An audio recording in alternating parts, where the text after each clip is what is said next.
Greetings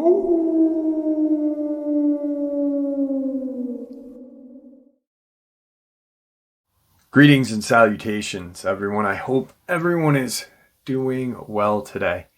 Today I have one heck of an upload for you. I've got some very terrifying Dogman encounters. I also have an interview that I had done a couple years back. Never ever shared it. I have just saved it and left the file in my computer. Former sheriff deputy out of North Carolina was hurt in the line of duty in a very bad car accident, and then she became an animal control officer. She shares some very amazing information and some information on a few of her experiences. Before we get into all of that, though, a couple links. As you know, I rely on Patreon, PayPal, channel membership, and the merch to help the channel to continue to grow and go. Links to Patreon, PayPal, and channel membership are in the description below. The merch is displayed directly under the video.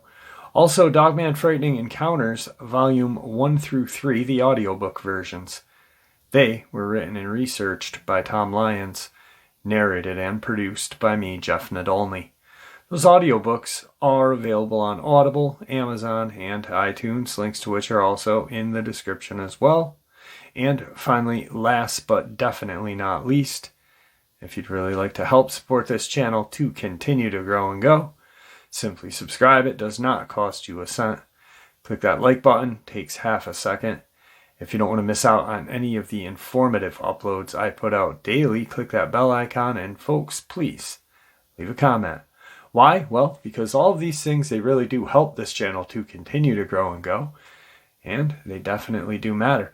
Now, everyone, I have taken far too much of your time. Let's jump into today's upload, shall we? Today's first encounter.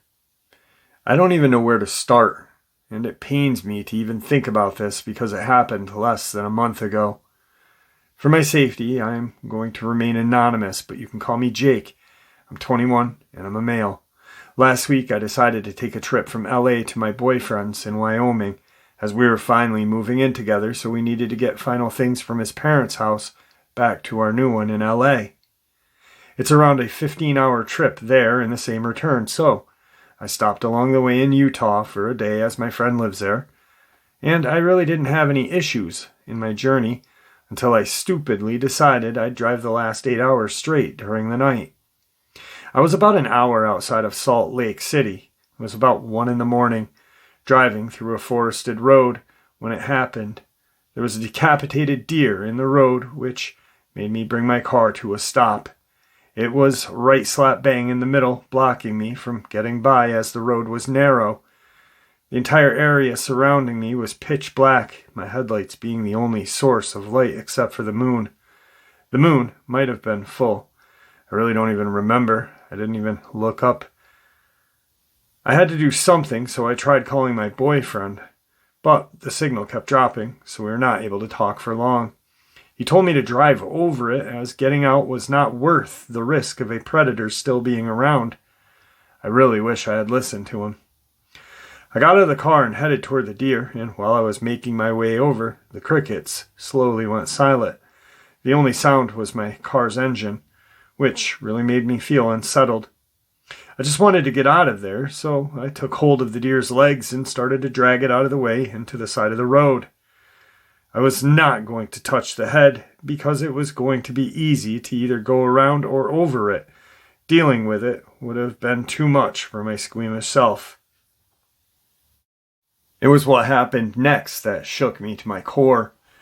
When I had finished dealing with the deer's body, I wiped my hands clean on my shirt and looked up at my car, and sure enough, there it was, right next to my open door, 7-8 feet tall, covered in dark fur, standing on its 2 legs.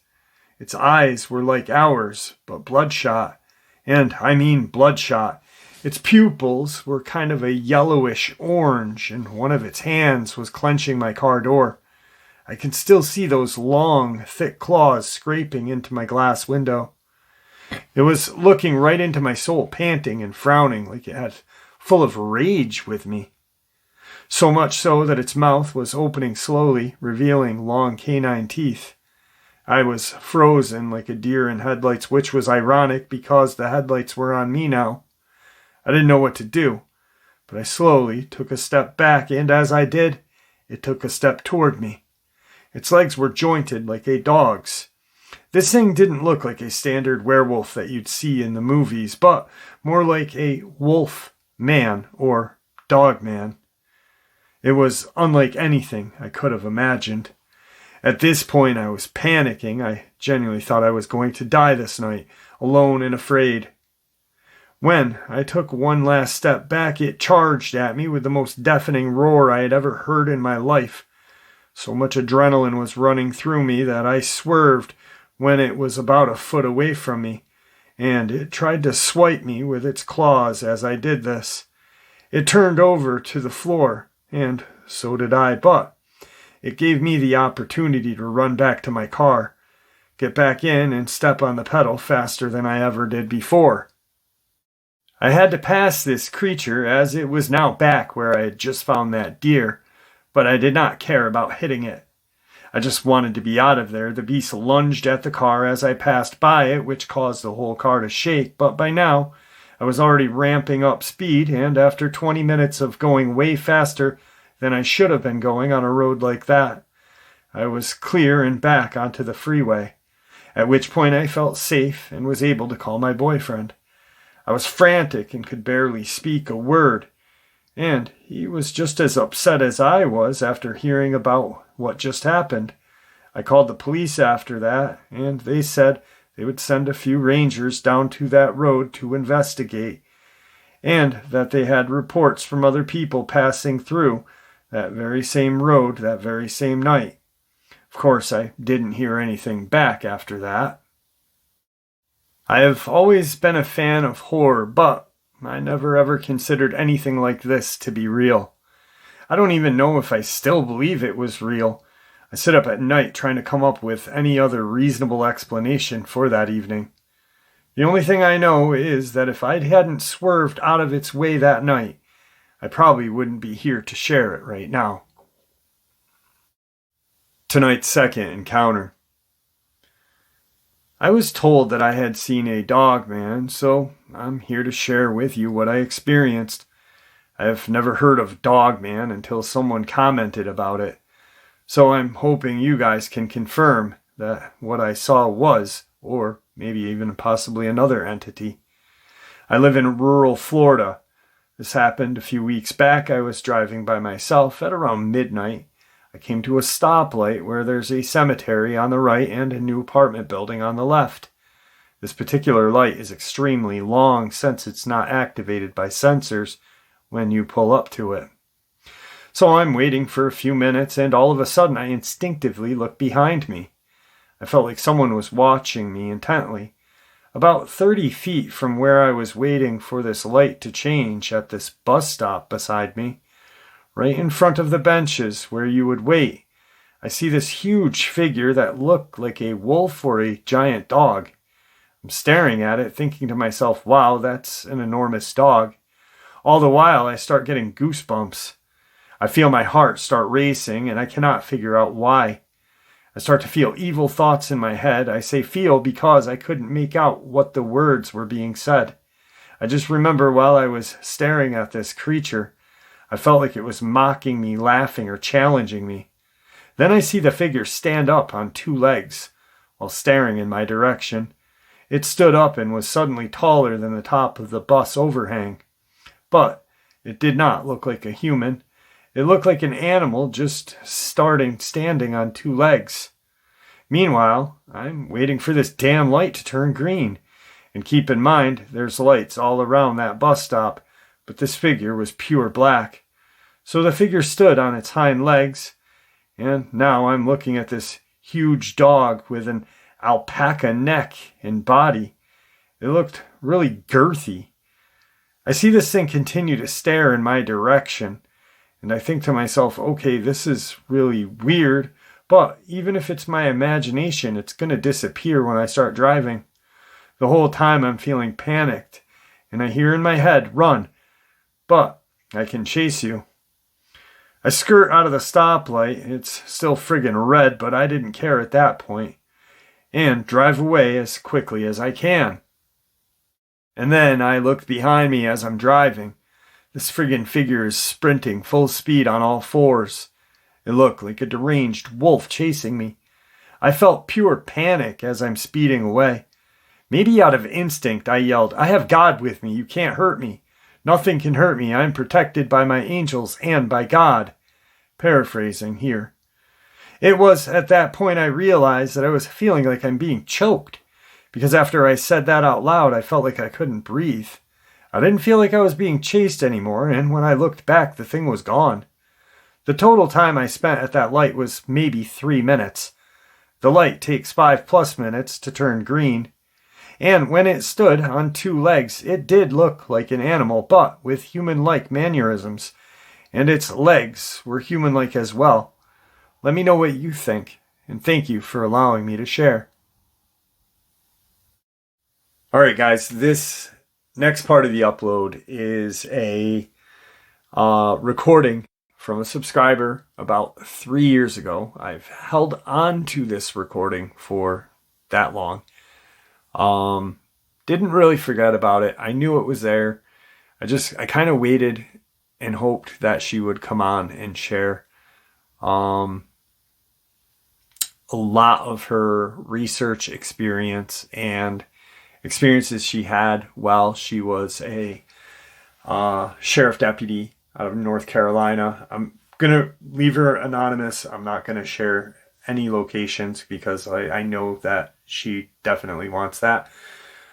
She was hurt in the line of duty in a very bad car accident, broke her back, became an animal control officer in the same region. Actually, during this recording, she's actually driving, recording, and talking about Dogman, and a lot of very interesting information, stuff that back 3 years ago, I was just learning about. And she, of course, like I said, researcher, her friend, and her are the people that are responsible for sharing that photo of a supposed baby Dogman in a tree on a kind of island in North Carolina off a lake. She's been to Bladenboro, researched the beast of Bladenboro. Just a really nice person, and she shares a lot of great info during this recording. So check it out. I hope you guys like it as much as I did. I want to talk to you about just the observation I made, and I'm pretty sure everybody out there has made this. I just want to talk about it. Yes, I'm at work, but we very rarely get a break, and we're slow today, so I'm taking a lunch break that I normally don't get. But I want to talk about the kudzu vine. I think I'm saying that right, kudzu, or kudzu. And I think anyone that lives in the South knows what I'm talking about. When you go up and down the road, you see these vines that take over everything. As a green leafy vine. It was actually in the 1970s they classified it as a weed, but it's actually was used as a plant for cattle to graze on. It has like a sweet aroma to it, and it was brought in the United States in 1800s. Originally come, I think, Philadelphia.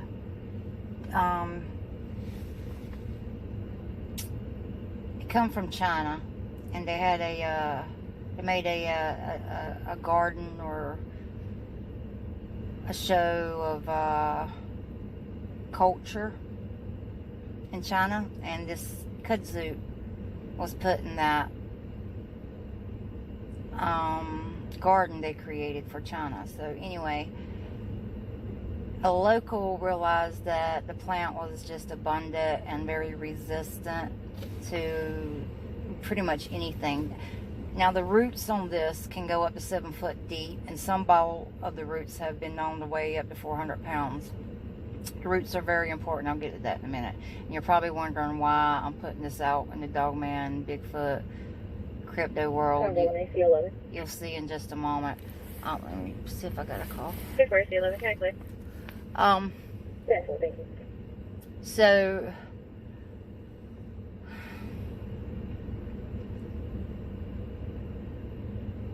they realized really quickly it would be perfect for the South, and that's from Virginia all the way to Texas, for land erosion, because the land was literally being washed away in flash floods, and so they decided to plant this stuff. But they also found out that, hey, this is actually good for, has a multi-purpose. The livestock and wildlife just would eat this stuff like it was just candy. So everybody just jumped on board and started planting this stuff. Go ahead. That last call, the caller box, if she missed the call. So what they didn't realize, this was a very invasive plant, which in 1970 it was classified as a weed, and it literally is known today as the vine that ate the South. Okay, so this vine is actually an extraordinary vine, and if you drive down the road, especially in North Carolina, pretty much anywhere in the South, but I can speak from North Carolina because I'm from North Carolina, and that's where I do my field research at. When you see driving down the road, like anywhere in the state, you see this green wall of a vine that just consumes everything. I mean, even the public utilities constantly are fighting this vine. And the thing about fighting this vine and it being so intrusive to the area, the roots can be dormant for up to 10 years. Then all of a sudden one day they decide, hell, I want to grow again. And they grow. And you thought you had a problem under control. And I believe the Forestry Service said it consumes about 150,000 acres a year. And I know NC State did a study on it and said it weren't that invasive. But honestly, if you drive down the road, I would be like, okay, where are you getting your studies from? Because, I mean, it's like, boom, there's a green wall of kazoo vines. So let's look at the municipal principles of this. It's a Chinese herb. This herb, the roots, which is a starch also, is used to fight diabetes, heart disease, to improve circulation, to treat alcoholism, blood circulation, skin issues, which I need some of that then, digestive system, upset stomachs, pain, dizziness, dehydration, I've already said, these heart disease. So this vine is incredible. So why do I bring this vine up? And me and one of my friends were talking the other night, and he was talking about he has a case in North Carolina, and these creatures come out of these vines. And I kind of, like a year prior, where he comes from, he has caves and stuff like that. Where I come from, we don't have a lot of caves in our area. So I was actually trying to look at, are they going underwater in the caverns, or are they living in the root systems? But nothing fit our area. And we're trying to figure out where they live, why we don't have structures or markers and, such. They don't need them in our area because they have these vines. And if anyone's close to me, they saw a video I probably sent to them where I was walking with my research partner. Now, we're not really research. We just go out for whatever because we know they're there. We were filming with my cell phone, just playing around, talking, making noise. Heard a single crow overhead, and everything got silent. We had a very brief odor. The odor didn't linger. It didn't drift away. It didn't anything. It was just there and gone. Bam. And I'm looking at my computer, make sure I didn't get a call. So I trailed a game trail with my cell phone, just like this. And I was telling Richard, I'm like, see, there's a little game trail. Could be coons, fox, bobcats. And I just briefly paused my cell phone. I weren't even looking in the cell phone. I was looking at the vegetation, which was a kazoo vine. And I caught this black creature. Some say it's a Dogman. Some say it's a Bigfoot. I don't know what it was. Some people say I hoaxed it and put a person in there in a costume. I don't care. Honestly, your opinions don't matter. I'm not a hoaxer, and I'm not making money off this, so think what you will. But this creature just was in blackness that was created by these vines, little holes in them. Paused long enough to get the creature, which I did not see. I sat on that video for a year before we saw it.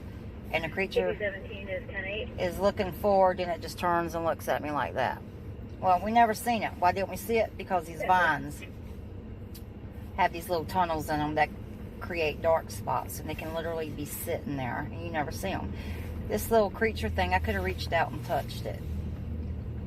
And I want you to just think about that. Think about that. So when Matthew come in, Matthew was a 100-year flood. Then Florence was a 500-year flood.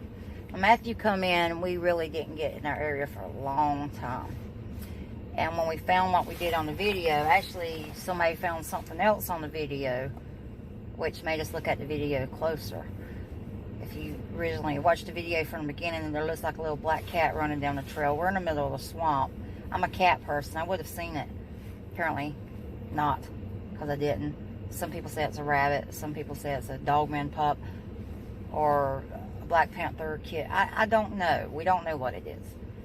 But that's around the same time we filmed the little creature in the vines. And it weren't patty type or anything else like that. It looked, honestly, it had shoulders and it was slender like a human. Black as coal. So we couldn't figure out how we didn't see it and how they flanked us that day, because we got flanked. And when the flood come through, everything died. All the vegetation, all the greenery was gone. And when I remember when we went back in there, we're like, you know, what the hell? I mean, for me and Richard have a personal attachment to that land, and it bothered us to see it destroyed like that, because we knew what was out there too, and we knew they had young. Just didn't know which category it would fall into. And what we were able to see is when the waters come through and killed everything, you could see the kazoo vines where they had made a tunnel system in these vines. So the whole time we were out there walking, they were paralleling us within arm's distance. And you could see where the vines were shaped. Some of it was probably shoulder high, some of it probably knee high.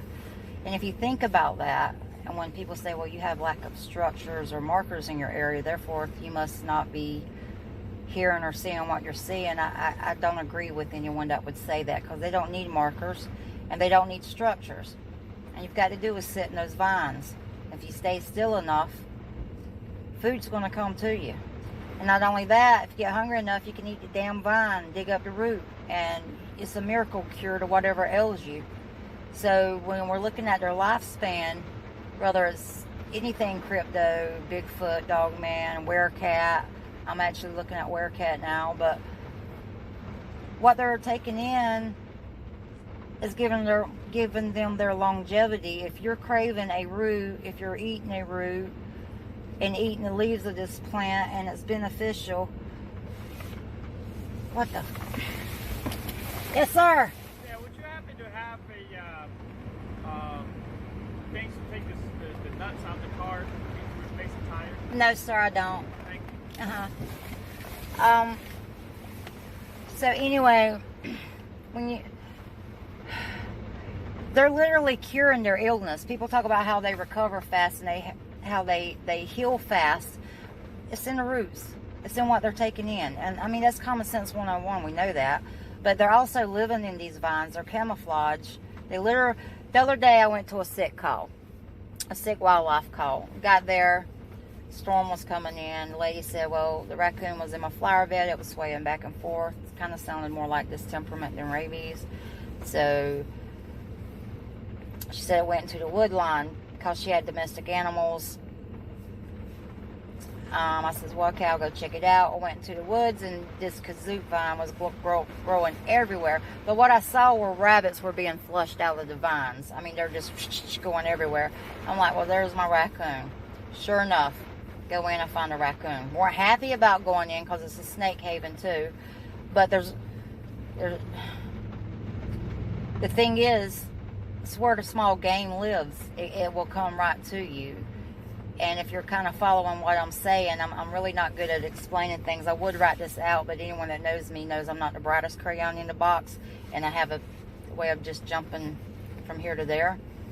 But the small game's there too. All you have to do is literally sit still, or they're going to come to you.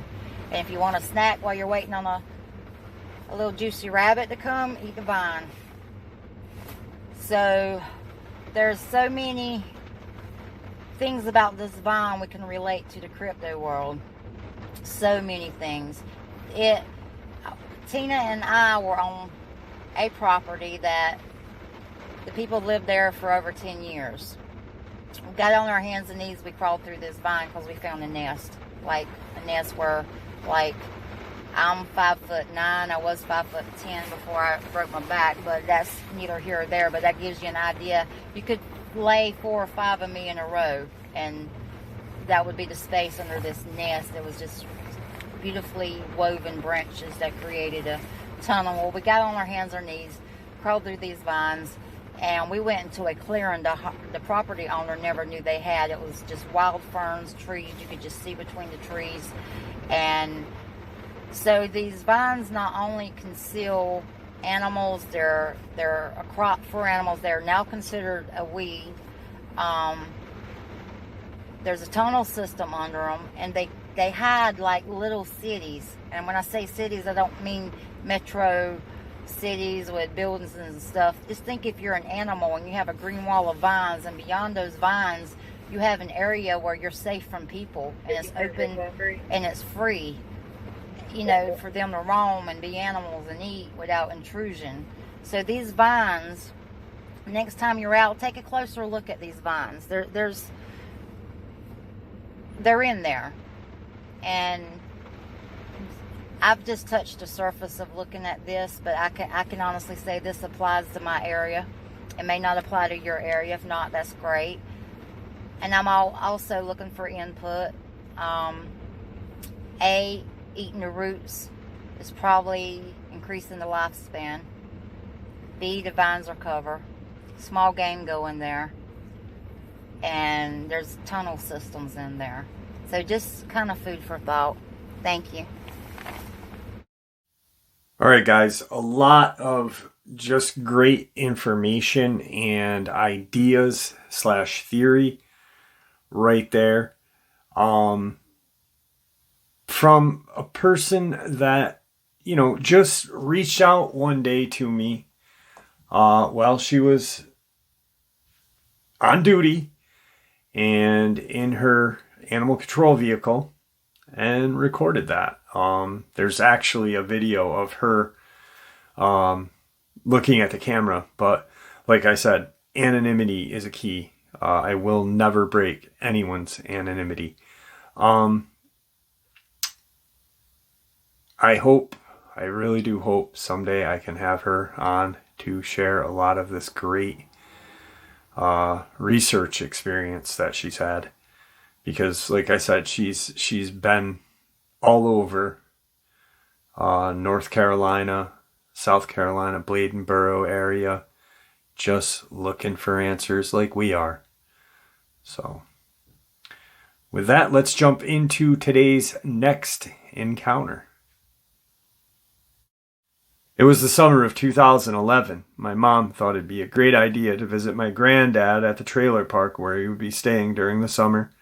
It's not that I wasn't an outdoorsy kid. I loved being outside. I always visited my grandfather. But there were not many kids my age. However, this year would be different. When I arrived at the trailer park, I saw a friend of mine who I had known since kindergarten. We hung out a little bit and introduced each other to our grandfathers. My grandpa was a man of the great outdoors. He knew the surrounding woods like the back of his hands, including the mountains behind them. During that time, my granddad, my friend, and I would camp in the woods whenever we felt like it. But on June 10th, that's when it started.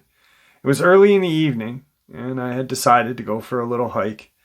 The summer breeze was amazing, and the sound of the rushing river and animals was peaceful. I saw squirrels, chipmunks. I could even hear wolves howling in the distance. I sat on a log to rest, and I noticed the mountain near the trailer park. I always asked if the mountain had a name, and everyone called it Mount Howell.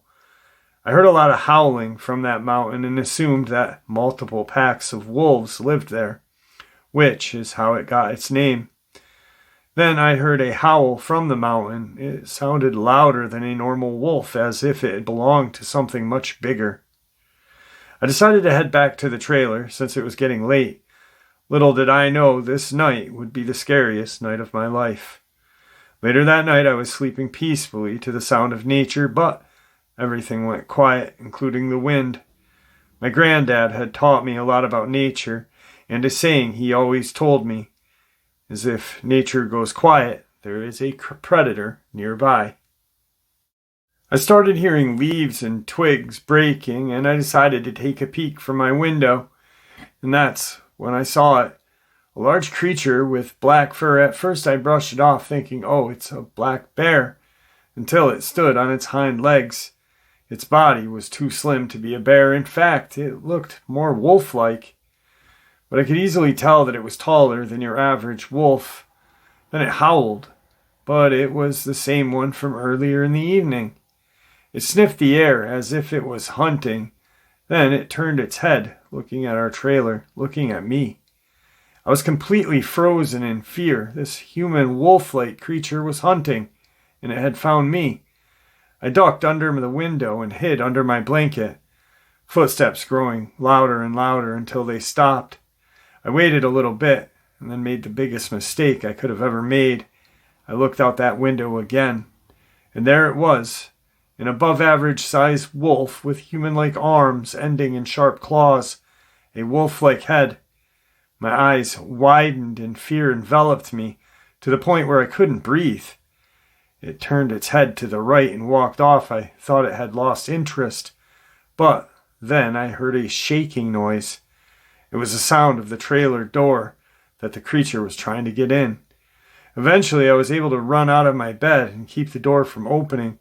Since I was only 8, I wasn't enough, until I heard the sound of a gun being fired and the creature howling in pain and running off. When I no longer heard the footsteps, I opened the door and saw one of our neighbors, John. "Are you okay?" he asked, but the only response I could muster was, "What was that?" Thankfully, he responded, "That's the reason why we call that mountain Mount Howell." For the rest of the summer, I stayed either with my friend or my grandfather inside that trailer. I never hiked those woods again, and I'm glad John stopped that creature. Otherwise, I probably wouldn't be here sharing that story. Also, Mount Howell is not the name of that mountain.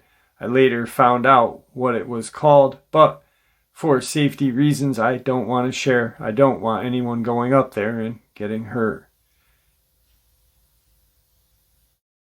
Today's the final encounter. This experience takes place on my granddad's property up in Colorado mountains, a couple of hours outside of Denver. My grandparents live in a decent-sized cabin smack dab in the middle of the woods. They own about 170 acres of forest of their own. At this time, I was 19 years old, decided to go hunting because deer season had just opened up, and I was honestly excited to go. At around 9 in the morning, after a breakfast of pancakes and eggs, I packed a small bag, told my parents and grandparents I was going to see if I could bag a deer. They said okay and let me on my way. To give a little info on myself, I'm 6'4", 185, so I by no means am a small guy. I took about 30 minutes to walk to the tree stand, as I was trying to be as quiet, and also it was freezing outside. It was like 10 degrees with the wind chill. I arrived at my stand and took the ladder up and sat in my tree stand. I was in a very good spot because I was high enough to see around me and partially covered by the branches that still had some leaves on them. I started to give calls and make noise, and after a couple of hours, 3 doe came running out of the trees to my right into my shooting lane. I, unfortunately, was not going for doe, but it was a little morale booster because it meant that deer were around and I was absolutely freezing my ass off in the stand. After watching the doe for a bit, they disappeared off in the other direction and I again was left alone. I waited another hour to see if anything else would come, but nothing did, so I opened my backpack and pulled a couple granola bars out with some trail mix and my water. It was lunchtime and I was starving. I finished my snacks and sipped some water, and in the middle of my drinking some water, a huge 8-point buck came trotting through the trees, and to be honest, I almost choked on my water. This was the biggest buck I had ever seen, and it was right in my shooting lane, and it was broadside, which was perfect. It was about 50-ish yards out, and my heart was racing. I was so excited. I was carrying my personal .308 Winchester, which my dad had bought me a year before when I turned 18. I steadied my aim and took a breath as I looked through and adjusted the scope. And I saw that damn thing kick into gear and sprint away into the trees. God dang it, I muttered under my breath. I was genuinely pissed off. I thought to myself, what the hell scared it off? I looked around through my scope and glanced to my left, and that's when I saw this thing 30 feet to my left. I couldn't believe I didn't pass out. There was a set of huge amber-colored eyes staring right through my soul. My gut dropped as I saw this thing emerge from the forest coming into view, walking on 2 legs, jet black, the head of a German shepherd. Its ears were pointed. It was around 7 feet tall, muscular, not like a bodybuilder, but like a professional track runner. Its legs were skinny and dog-like and very defined. Its arms were lanky, ending in claws. Then I saw its lips curl back and show me its canines, like it was snarling. I wanted to leave, I wanted to get out of there, but I couldn't stop looking at this thing. I was fixated on it, and it was fixated on me. I was cold, and my blood felt like there was ice coursing through them. I was shaking, my thoughts running through my head. I realized my .308 Winchester would probably not do me any good. This thing would shred me to bits. As if my mind and soul weren't shattered enough already, this thing slowly began walking toward my stand. It got maybe 25 feet away and just stared at me. Words cannot describe the fear or terror I was feeling at this point. It gave me this, you lucky you didn't shoot that deer or you'd be next, look. It then growled this low, guttural, loud growl. The best I can describe is a alligator bellow but longer, and not as throaty. I was sweating so badly, my heart was pounding so hard, I thought it was going to explode. Then it gave out this kind of snort, turned off and ran in a swift motion, jumping back to all fours and running in the direction of the buck. I sat there for 30 minutes watching and waiting because there was no way I was getting off this stand after watching that thing. I finally gathered enough courage and sprinted home as fast as I could. I told my parents, but they didn't believe me, of course. My grandparents, on the other hand, pulled me aside after and said they had seen it as well. They haven't seen it in a couple of years, but they know that it's out there. I've been back several times and never saw it again, nor do I want to.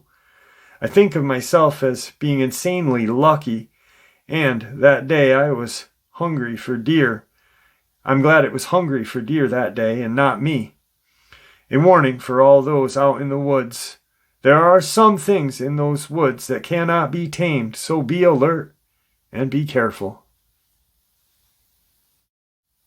Alright guys, I hope you all enjoyed that upload. 4 terrifying encounters. And of course, the kind of slash interview with the former sheriff deputy, now animal control officer. A lot of amazing theory and info right there. You know, I really wish, I do hope that she agrees to come on sometime, because some of her experiences that she's had, I've only spoke to her like maybe twice, but the things that I've heard from her really blew me away, and I'm not going to share them because I know I can't give them justice, if you know what I mean. So with that being said, everyone, thank you for supporting this channel. Your support is honestly what makes this channel so special and what continues to make it grow and go. You guys are truly amazing. The community that you guys have created in the comment section, the amount of courtesy, respect, and just genuine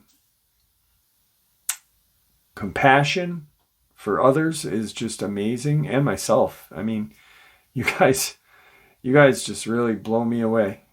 So thank you. You are the heart of this channel. Please, everyone, stay safe, happy, healthy, and ever vigilant, keeping an eye on our children, our pets, our family, and friends. These creatures are real, and they are out there and dangerous. If we share a little bit of information with those that we love and care about, it may just save someone's life someday. Until later on, God bless you all.